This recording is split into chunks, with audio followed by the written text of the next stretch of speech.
Ang Moscow ay may pinakamahal na depensa sa buong mundo. Pero noong madaling araw na ika-17 ng Mayo, walang naitulong ang mga depensang yon.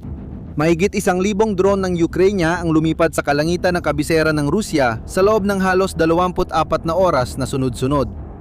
Mga nagliliyab na refinery, winasak na pabrika ng misil at naparalisang paliparan. Hindi ito tsamba o basta lakas. Ito ay operasyong planado bawat hakbang. Kapag naiintindihan mo paano ito ginawa, mapapansin mong nagbago na ang antas ng digmaan. Bago ko ipaliwanag ang nangyari noong gabing yon, kailangan mo munang maintindihan ang isang bagay. Kung hindi, magmumukhang imposibleng mangyari ang atake.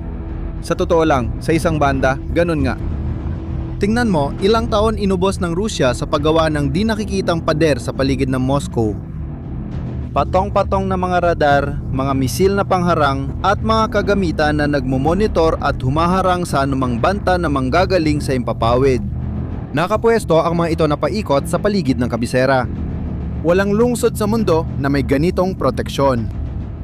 Naglaan si Putin ng bilyon-bilyon para tiyaking ligtas ang Kremlin mula sa drone, misil at iba pang banta sa himpapawid. Ang palasyo ng pamahalaang Ruso, sentro ng kapangyarihan ni Putin. At naniwala siya rito, talagang naniwala siya na hindi kayang galawin ng Moscow, na perpekto ang panangga na kayang sirain ng digmaan ng Ukraine, pero hindi ito aabot sa kanyang pintuan. Inatake ni Putin ang Ukraine, inaasahan niyang mabilis lang ito na parang parada. 4 na taon na ang lumipas at malaki na ang pinagbago ngayon. Ngayon, ang Moscow na ang gumigising dahil sa mga pagsabog. Huminto ka at mag-isip. Bilyon-bilyon ang ininvest sa pinakamahal na panangga sa buong mundo. Ginawa ito para pabagsakin ang mga drone na mas mura kaysa karaniwang kotse. Baka iniisip mo kung paano ito matatapos, tama? Ang totoo, ang paniniwalang ito ang naging pinakamalaking pagkakamaling estratehiko ni Putin sa 4 na taon ng digmaan. Hindi ito unang beses na bumagsak ang makapangyarihang grupo dahil sa paniniwalang hindi sila matatalo. Habang ginagawa niya ang kalasag, pinag-aaralan ng Ukraine ang bawat bitak nito. Isipin mo, kung nais mong lampasan ang pinakasiksik na depensang panghimpapawid sa mundo, saan ka magsisimula? Ang sagot ng Ukraine ay ikinagulat ng lahat. Ilang oras bago lumipad ang unang mga drone, may nangyayari na sa mga kalsada ng Moscow. Ang mga ahente ng grupong ATES, isang maka-Ukrainang network ng paglaban na kumikilos mismo sa loob ng teritoryo ng Rusya, ay tahimik na gumagalaw sa mga distrito ng Putilkovo, Komunarka at Domodedovo.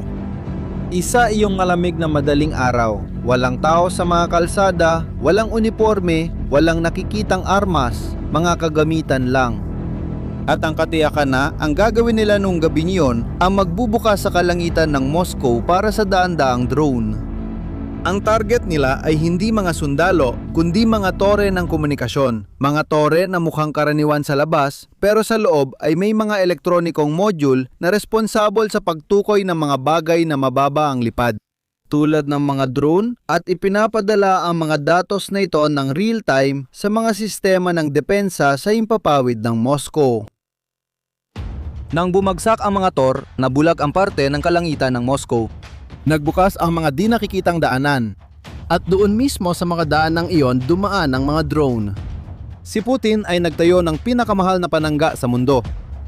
May mga tao sa lungsod niya na handang patayin ito mula sa loob. Pagkatapos, dumating ang mga drone. Siguradong magugulat ka sa mga sumunod na nangyari. 2:00 ng madaling araw nang marinig ang mga unang pagsabog sa rehiyon ng Moscow. Hindi ito mga 12-12 ng drone. Mga daan-daan iyon. Patuloy silang dumating ng halos 24 na oras na sunod-sunod. Sinubukan ng Rusya na tumugon, pinagana nila lahat ng meron sila. Ayon sa Ministeryo ng Depensa ng Rusya, mahigit 1,000 drone ang kanilang napabagsak sa isang araw. Ito na ang pinakamataas na bilang mula simula ng digmaan, pero nasunog pa rin ang mga target. Pero alam mo ba kung ano talaga ang nagliliyab sa Moscow nung gabing yon? Ang sagot sa tanong na yan ay siya ring sagot sa isa pang mas malaking tanong. Kaya pa bang tustusan ng Russia ang digmaang ito? Malinaw pagkatapos ng mga pag-atake na di tulad ng Russia, hindi pumunta ang Ukraine doon para takutin ang sibilyan. Ang ginawa nila ay isa-isang binaklas ang pabrikang nagpapagana sa digmaan ng Russia. Ang unang target ay ang complex na industrial na Elma-Zelenograd.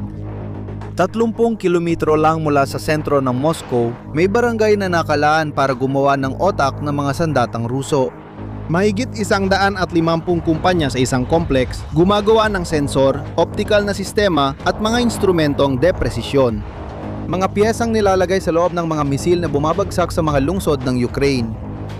Noong madaling araw, mga kahel na apoy ang nagliwanag sa madilim na langit ng Zelenograd. Isang haligi ng itim na usok ang umangat sa itaas ng mga gusali. Nasunog ang complex. Pagkatapos noon, tinamaan naman ang kumpanyang Angstrom. Gumagawa ito ng mga microprocessor at semiconductor. Mga bahagi na kinakailangan para gumana ang misil na depresisyon ng Russia. Para sa serbisyong pansiguridad ng Ukraine, ang pagsira sa Angstrom ay nangangahulugan ng pagsira sa linya ng produksyon ng mga misil na pumapatay sa mga sibilyang Ukrainian. Walang misil kung walang chips.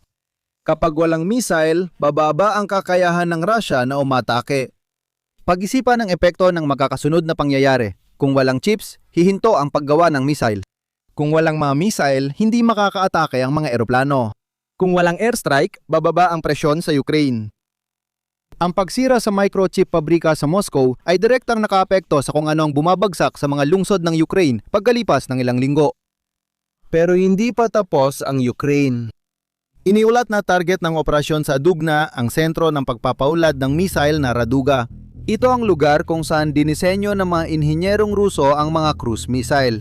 Ito rin ang mga missile na pinakawalan laban sa mga gusaling tirahan sa Ukraine ilang araw bago iyon. Kung ito ay makumpirma, hindi lang mga missile ang inatake ng Ukraine. Inatake rin nila ang isipan na lumilika ng mga ito. At pagkatapos ay dumating ang langis.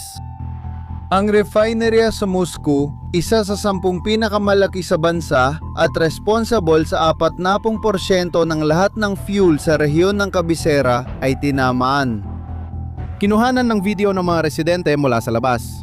Mga apoy na umaakyat lampas sa mga pader, maitim at makapal na usok. Kumakalat sa abot tanaw, ang langit ng Moscow ay kulay kahel at abos sa kalagitnaan ng madaling araw. Nawasak din ang istasyon ng pagkakarga ng fuel sa Solnechno-Solnechnogorsk na nagsusuplay sa mga linya ng labanan at terminal ng export. Ang apoy sa Moscow ay hindi simboliko, ito ay eksaktong tinarget. Sa loob ng 4 na taon, ang mga Ukrainiano ang gumigising sa ingay na yan. Ngayon, sa unang pagkakataon, naintindihan ng mga taga-Moscow kung ano ang pakiramdam na tumingin sa langit na may takot. Hindi lang sa refinery nangyari ang kaguluhan. Isinara ang mga paliparan ng Vnukovo at Sheremetyevo, dalawa sa pinakamalaki sa Rusya, habang may pag-atake. Halos 300 flight ang nakansela o naantala. May mga parte ng drone na nahulog malapit sa Sheremetyevo. Sa loob ng ilang oras, huminto lahat sa Moscow. Nag-iisa, paralisado, nakatanaw sa nagliliyab na langit. Narito ang bilang na higit kinatatakutan ng gobyernong Ruso kaysa sa mga drone. Sa unang 2 buwan ng 2026, bumaba ng 47% ang kita ng Russia mula sa langis at gas. Bumaba ng 40% ang benta ng langis ng Russia sa mundo dahil sa mga pag-atake ng Ukraino. Bumagsak ang kapasidad sa pagpipino ng langis sa pinakamababang antas mula pa noong 2009. Ang mga opisyal mismo ng gobyernong Ruso ay nagbabala na kay Putin ng pribado tungkol sa panganib ng isang krisis pinansyal na yung taon. Ang pera na ginagamit pambayad sa mga sundalo, mga misail at sa digmaan ay nauubos na. At bawat refinery ang winawasak ng Ukraine ay dagdag na buwan na hindi kayang pondohan ni Putin. Pero may sandali noong gabing yon na sumasalamin sa lahat pero tinago ito ng media ng Russia. Habang magulo, nakuna ng video ng mga taga-Moscow ang pagsabog sa isang residential na gusali. Makikita ang isang butas sa harapan ng gusali, mga sirang bintana at mga pamilyang nagpapanik.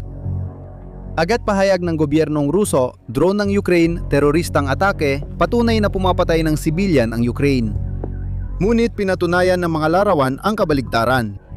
Sa mga video, malinaw na makikita ang sandali kung kailan ang isang misil mula mismo sa sistemang pangdepensa ng impapawid ng Russia na pinaputok para subukang pabagsakin ng mga drone ng Ukraine ay lumihis ng target at tumama sa gusali. Oo, binomba ng Russia ang sarili nila. Ang tagapagtanggol naging banta, ang kalasag naging kutsilyo. Ang sistemang dapat protektahan sila ang siyang umatake sa kanila. Maaring magsinungaling ang Kremlin pero kitang-kita sa video ang nangyari. Ganyan na yan ang depensa sa impapawid ng Russia. Sobrang nabibigatan at litong-lito na nagiging panganib na ito para sa mismong mga taong dapat nitong protektahan. At alam ito ng Ukranya dahil hindi basta-basta lang nangyari ang pag-ataking ito sa isang gabi. Mula pa noong 2022, isinasagawa na ng Ukraine ang isang estratehiya na kakaunti lang ang nakapansin habang nangyayari ito. Nawasak dito ang isang depensang panghimpapawid. Isang radar ang nawasak doon. Isang tore ng komunikasyon sa Novgorod, isang elektronikong module sa Sverdlovsk. Bawat maliit na atake, makakahiwalay at halos di nababalita. Pero bawat atake ay lumalaki ang butas sa kalasag ng Russia. Pagdating ng oras na atakihin ng Moscow, handa na ang Ukraine. Ginagamit na niya ang mapang 3 taon nilang ginawa. Isang military analyst na nakausap ng Kyiv Independent ang nagbigay ng buod sa mga pangyayari at sinabi, nakuha ng Ukraine ang kakayaang magdulot ng uri ng sakit na hindi handa ang Russia na maramdaman. At ang kakayahang ito ay hindi mawawala. Habang nagliliyab ang Moscow, sabay na inatake ng Ukraine ang base panghimpapawid ng Belbek sa sinakop na Crimea. Nawasak ang isang sistema ng depensang panghimpapawid. Nawasak ang hangar na may mga radar. Isang tore ng kontrol sa trapiko sa himpapawid ay nawasak din. Eksakto ang lohika. Habang abala ang Rusya sa kalangitan ng Moscow, pinapatay ng Ukraine ang mas maraming depensa sa ibang lugar ng sabay. Ngayon, si Putin ay may imposibleng pagpipilian. Kailangan niyang magpasya kung palalakasin niya ang Moscow at paihinain ang Crimea o poprotektahan ang Crimea at iiwan ng lantad ang kabisera. Parang maiksing kumot, kapag hinila sa isang gilid, mabubunyag ang kabila. Sa anumang desisyon, may mawawala sa kanya. Ngayon, si Putin ay humaharap sa mas masahol pa kaysa sa mismong pag-atake. Ang kawalang katiyakan. Hindi niya alam kung kailan darating ang susunod. Hindi niya alam kung ano ang target. Hindi niya alam kung ang mga sabutur ay nakapwesto na sa ibang lungsod. Ang kawalang katiyakang ito ay may psikolohikal at estratehikong kapalit na hindi lumalabas sa kahit anong ulat. Ngunit ito'y kumakain ng resources, nagpapabagal ng desisyon at unti-unting sumisira sa pamumuno. Pagkatapos noon, nagsalita si Zelensky at naging direkta siya sa kanyang mga sinabi. Tinawag niyang makatarungan ang pag-atake. Ayon sa kanya, lumipad ang mga drone ng higit 500 kilometro at tinuwid ang pinakamalaking konsentrasyon ng mga depensang panghimpapawid sa Rusya. At nagtapos siya sa isang simpleng pangungusap, malinaw naming sinasabi sa mga Ruso, dapat tapusin ng inyong bansa ang digmaang ito. Sinabi namin sa simula ng video na hindi kayang galawin ng Moscow. Ngayon, alam mo nang hindi ito ganoon. Hindi lang basta paghihiganti ang mga pag-ataking ito. Isa itong pagpapakita ng lakas. At para sa mga Ukranyano na matagal nang nabubuhay sa ilalim ng pambobomba ng mahigit 4 na taon, may pangalan ito. Ang tawag dito ay balanse. Ipinakita ng Ukranya na wala nang ligtas na lugar sa loob ng Rusya. Wala nang pinoprotektahang refinery. Wala nang pabrikang gumagawa ng misail na sapat ang layo. Lahat ng kabisera abot na rin. At nagawa nila lahat ito gamit ang mga drone na mas mura pa kaysa sa isang karaniwang kotse. Ginawa sa mga pabrika na 4 na taon nang nakalipas ay hindi pa umiiral. Ganito na ang digmaan ngayon. Hindi na lang ito tungkol sa mga trinsera sa silangang Ukraine. Tungkol ito sa kung sino ang mas matibay. Sa unang pagkakataon mula nang magsimula ang labanan, tila nagbago ang direksyon ng hangin. Pagdaan ng ilang taon kapag nasuri na ang digmaan, ang madaling araw ng ika-17 ng Mayo ay lilitaw bilang sandali kung kailan naging malinaw na walang bansa, gaano man ito kalakas ang ligtas sa mga kahihinatnan ng pagsisimula ng isang digmaan na hindi nito kayang mapanalo. Gusto kong marinig ang opinyon mo. Naniniwala ka ba na si Putin ay may natitira pang estratehiya sa digmaang ito o nawala na siya ng kontrol sa sitwasyon? Isulat ang sagot sa komento.